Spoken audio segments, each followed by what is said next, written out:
नमस्ते बच्चों, मैं आशा चौहान। स्वागत है आपका हिंदी क्लास 9th में। बच्चों, अपन पढ़ रहे थे ललद्यत, जो एक कश्मीरी कवि है, और उनकी जो लेखन शैली है वो वाक कहलाती है। तो अब तक अपन 2 वाक पढ़ चुके हैं। तीसरे वाक में कवयित्री के आत्मलोचन की अभिव्यक्ति है। वे अनुभव करती है कि भवसागर से पार जाने के लिए सद्कर्म आवश्यक होते हैं। सद्कर्म जो है वो भवसागर को पार करने में सहायक होते हैं। तो पढ़ते हैं तीसरा वाक। आई सीधी राह से गई न सीधी राह, सुषमा सेतु पर खड़ी थी, बीत गया दिन आह, जेब टटोली कौड़ी न पाई, माझी को दूं क्या उतराई। यहाँ पे कवयित्री कह रही है कि परमात्मा ने जब मनुष्य को धरती पर भेजता है तो वह साफ स्वच्छ मन का होता है। आई सीधी राह से, कवयित्री कह रही है कि मेरे को जब परमात्मा ने इस पृथ्वी पे भेजा था तब मेरा मन जो है बिल्कुल साफ स्वच्छ था। गई न सीधी राह, पर दुनिया में रहकर वह मोह माया से ग्रस्त होकर सीधे राह पर नहीं चलता। व्यक्ति जो है वो सीधे राह पर नहीं चलता। उसी प्रकार कवयित्री भी स्वयं की तुलना करती है और कहती है कि वह भी उस मार्ग पर नहीं चल सकी। योग में सुषुम्ना नाड़ी पर नियंत्रण को बहुत महत्व दिया है। कवयित्री जीवन की सुषुम्ना कुंडली जागरण में लगी रही। ये एक तरह का जो है वो तंत्र वगैरह के करके भगवान को प्राप्त करने का जो मार्ग है।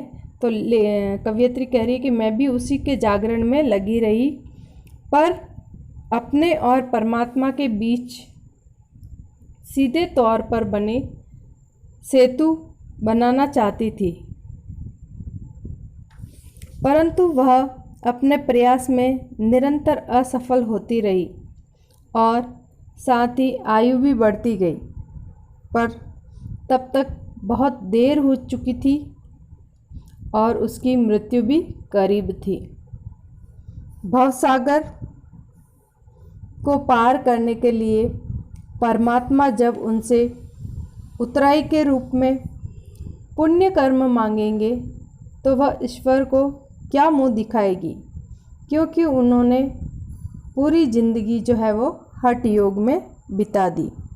यहाँ पे माझी का अर्थ ईश्वर है।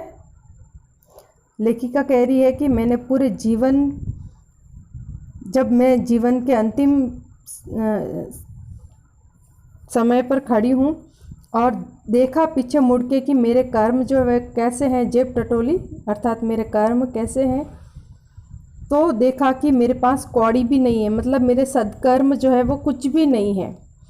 अब जब भगवान से मेरा साक्षात्कार होगा तो उनसे मैं अपने जीवन के सत्कर्मों के बारे में क्या बताऊंगी, क्योंकि मेरे सत्कर्म जो है वो कुछ भी नहीं, शून्य है।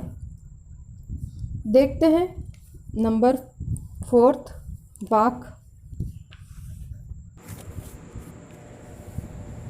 थल थल में बसता है शिव ही, भेद न कर क्या हिंदू मुसलमान, ज्ञानी है तो स्वयं को जान, वही है साहिब से पहचान।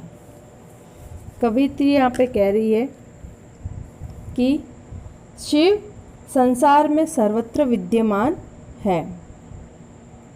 वे मानती है कि परमात्मा शिव के रूप में कण कण में इस संसार में मौजूद हैं। यदि आप हिंदू हैं या मुसलमान, उस पर परमात्मा को जानने पहचानने में कोई अंतर ना करो। यदि आप ज्ञानवान हो तो स्वयं को पहचानो। स्वयं को पहचानना ही परमात्मा को पहचानना है, क्योंकि परमात्मा ही हमारे जीवन का आधार है। वही आपके भीतर है, वह आपकी गति का आधार।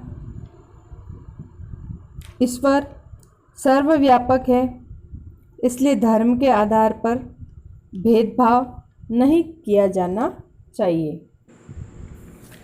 चलो बच्चों, अब देखते हैं इस पाठ के जो है प्रश्न उत्तर। प्रश्न नंबर फर्स्ट है, रस्सी यहाँ किसके लिए प्रयुक्त हुआ है और वह कैसी है? तो रस्सी यहाँ पर मानव शरीर के लिए प्रयुक्त हुआ है और वह रस्सी जो है कच्ची तथा नाशवान है, अर्थात ये कब टूट जाए कहा नहीं जा सकता। अगला प्रश्न है, कवयित्री द्वारा मुक्ति के लिए किए जाने वाले प्रयास व्यर्थ क्यों हो रहे हैं? तो कवयित्री के व्यर्थ प्रयास के कारण उसके मुक्ति के सारे प्रयास विफल हो रहे हैं, अर्थात उसमें अभी पूर्ण रूप से ज्ञान नहीं आया है, जिसकी वजह से उसके प्रभु से मिलने के सारे प्रयास व्यर्थ हो रहे हैं।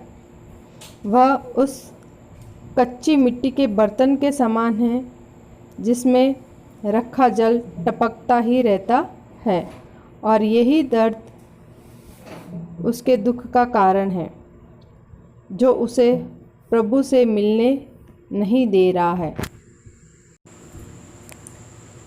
प्रश्न नंबर 3, कवयित्री का घर जाने की चाह से क्या तात्पर्य है? तो कवयित्री का घर जाने की चाह से तात्पर्य वह प्रभु के पास जाना चाहती है। कवयित्री इस भवसागर को पार करके अपने परमात्मा के पास जाना चाहती है।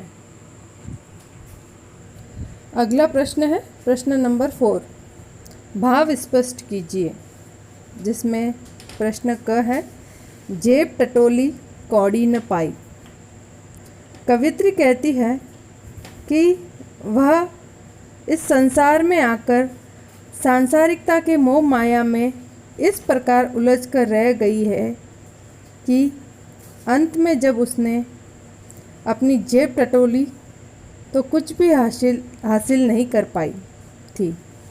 अब उसे चिंता सता रही है कि भवसागर पार कराने वाले माझी अर्थात ईश्वर को उत्तराई के रूप में क्या देगी।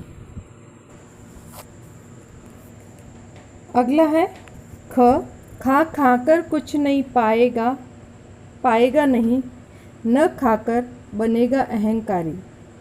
इसमें कवयित्री मनुष्य को ईश्वर प्राप्ति के लिए मध्यम मार्ग को अपनाने को कह रही है।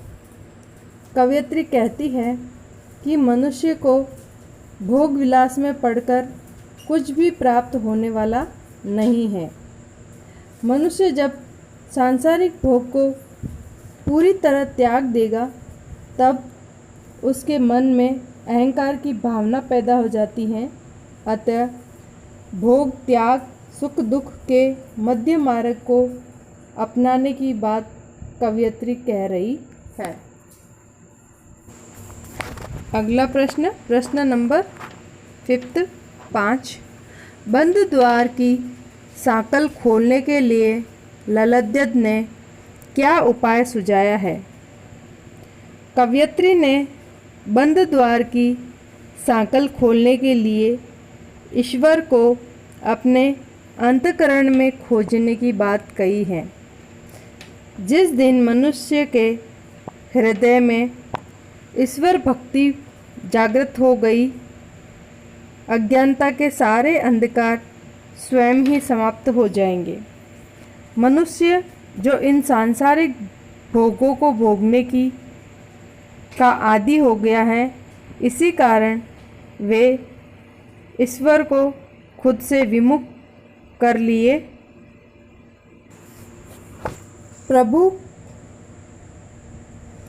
को अपने हृदय में पाकर स्वतः ही ये जंजीरें खुल जाएगी और प्रभु के लिए द्वार के सारे रास्ते मिल जाएंगे।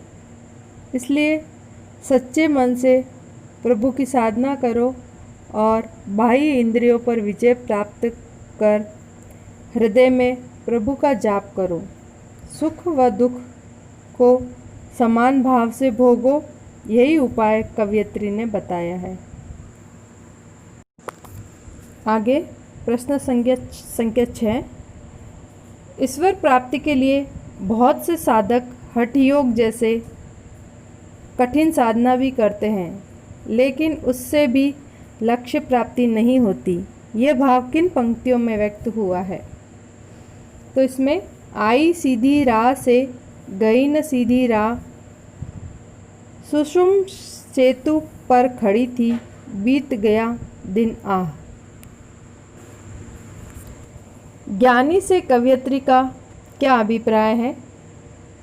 कवयित्री का अभिप्राय उस ज्ञान से है जो आत्मा और परमात्मा के संबंध को जान सके, न कि उस ज्ञान से जो हम शिक्षा द्वारा अर्जित करते हैं।